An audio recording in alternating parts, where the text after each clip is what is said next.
All right, Fivers. We're just going to go through a quick flip through and review of the Avengers #1 Facsimile. So this one again was written by Stan Lee and illustrated by Jack Kirby. The book is being printed in its original format without any additions except for a couple of things. You can see that there is a $3.99 price tag on here, and you can also see that they've added a barcode. They used to be printed on newsprint, and now they just print them on the regular paper they print their other books on. Most modern covers, I feel, are really trying to be an art piece, and there's certainly nothing wrong with that. I love so many of the new covers that so many great cover artists are working on. But there was something a little bit fun about having the characters speaking on the covers. It just kind of like, you immediately kind of get like a little, it's almost like a little log line for what you're going to be looking at inside of the book. As with the other facsimiles, they reprint all of the original ads, which is kind of a fun thing. It kind of transports you back in time, which I quite appreciate. As I was starting to read through the book and sort of slow down a little bit, I kind of thought about how I consume some of the new comics versus some of these older comics that we're looking at. And there's definitely more reading involved in these older comics. And sure, there are moments where it really kind of slows it down. However, I think that really readers in the past were probably getting a lot more value for their money. You get a better sense of the characters a lot faster. I feel like they can achieve more in these books in 22 to 24 pages than they often do in current books that are happening. I'm not saying I don't like current books. I certainly do, and I certainly do read them. But there's something I kind of like this. There's a lot more storytelling elements here. Loki's the main focus here, and it sort of kicks off. It's the inciting incident. He wants to draw Thor, his brother, back to Asgard so that he can try to defeat him. So he wants to battle him. So what does he do? He's going to try to draw Thor back, and he wants to kind of achieve that by kind of framing the Incredible Hulk as if the Hulk was going to destroy a train, even though in the end here Hulk actually tries to save the train. It was sort of Loki's trick, so he's trying to play a trick on him. So Ant-Man and the Wasp, Henry Pym, some of the dialogue here is quite funny. I think that they're really portraying Ant-Man as this misogynist and someone who's a bit of a jerk towards Wasp. You get the impression he's a bit of a woman hater in this book. Now, this is the older Iron Man suit, as you can see, the sort of gold suit. Again, Kirby's attention to backgrounds really helps. I don't think the sequencing that he did for this book in Avengers 1 was as good as the sequencing that he did in X-Men #1.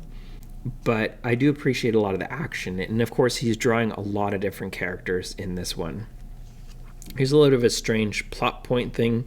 Obviously, Thor's going after the Hulk here when they kind of all meet up.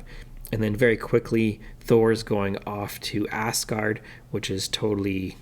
that transition makes sense. But then suddenly we go from this panel here, and then suddenly the Incredible Hulk is now considered some sort of clown robot in a circus. So that's quite the time leap there. I don't think I really get the sequencing flow from here to here. It's a bit too much of a jump for me.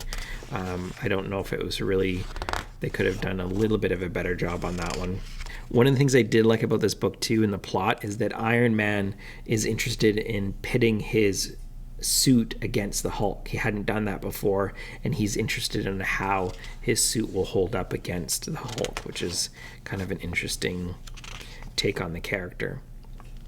Now, as we get over here, and there's a switch back to Asgard, and Thor's talking to Odin, you can see with these panels the attention to some of this detail. You can really see that Jack Kirby is really enjoying this story between Thor and Loki. I really get the impression that he likes to draw these gods and that he likes to draw these environments, and it's something that he really was quite good at And I think there's a little bit more attention to some details here and some of the sequencing versus the early on in the book. And these characters had already popped up in other books, right? So at this point, when they're trying to bring all the characters together to create the Avengers, which I think is a good thing. It's interesting. I quite like the Avengers as a team, especially in the early days. But as I was reading through this, and Thor is kind of facing this goblin, I was kind of like, I liked this sequencing a lot, and I almost felt like I wanted to go read a really good Thor story. And that's how I know that maybe Kirby's kind of gravitating more towards this part of the story versus the other characters in this book. It's kind of like all of that Avengers stuff kind of finishes like right here out of all of these pages, 22 pages, just these last few frames, you really kind of get a better understanding that they're kind of working together. Like right here, he's fighting Iron Man on page 20, and then by 22, suddenly they're the Avengers. So that could have been, I think, fleshed out a little bit more. The pacing of the book could have been a little bit better. I feel like when they were working on the X-Men, that was a little bit more of a cohesive story, and it kind of had a good sort of through line from start to finish. I think overall it's a fun book, though. I can imagine that if a kid at that time in the 60s, or even like a young adult, would pick up this comic, that they would have fun. It has a lot of their favorite characters in it. There's some good action sequences. You get to have a really clear villain here with Loki. You get quite a variety of powers in here as well. And the art's obviously very consistent. Now, speaking of the art, and I've discussed this in previous videos too, just kind of highlight it. Now, we're seeing the colors here and also the inks in a very vibrant way. And in the past, they used to print this on newsprint, so they typically weren't as vibrant. And that's also why, now you can see most of the stuff is flatted, but they will create some variation.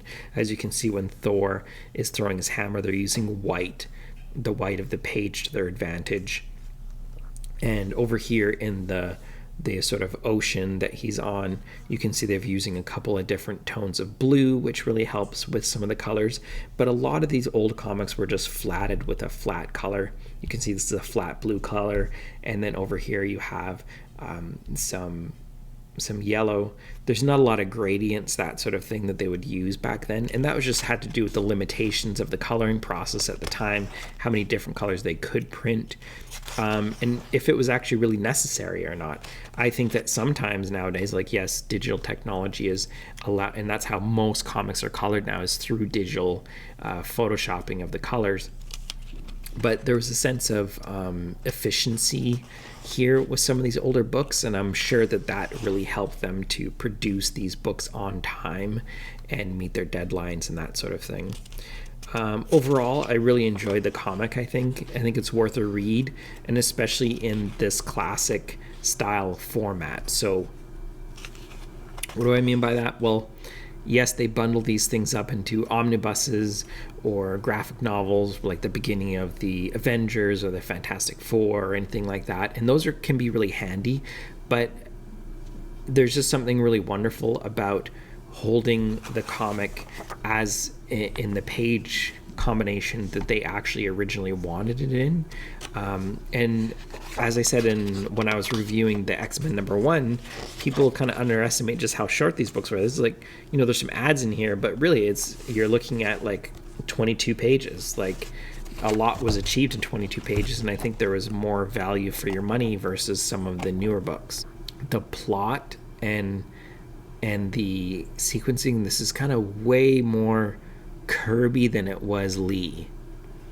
So obviously Stan Lee has said that he's the one who fills in all the word bubbles and everything like that, and the thought bubbles, and he will co-plot and that kind of thing. But sometimes it just really feels more Stan Lee. Like, I felt like, and I could be totally wrong, I have no proof of this, it's just my own speculation, I felt like X-Men #1 had better pacing, and that was, I think, more Stan Lee. with the story on that, and this one feels like the pacing is not as good, even though a lot of the art is good. I feel like this one is more kind of Kirby, so it kind of oscillates depending on how they are working. And the only two people that will truly know what actually happened, and they're both gone, would be Stanley and Jack Kirby. There's no way we can ask them that, so we can just speculate at this point on how the comic was actually created. I absolutely 100% recommend picking up Facsimiles. It's worth every penny. You can go back and read this. I would never be able to read this otherwise, except if it was in a collected edition. There's no way currently that I could afford an Avengers #1, even a low-grade so-called reader copy. They're just way too expensive nowadays. So I really appreciate this.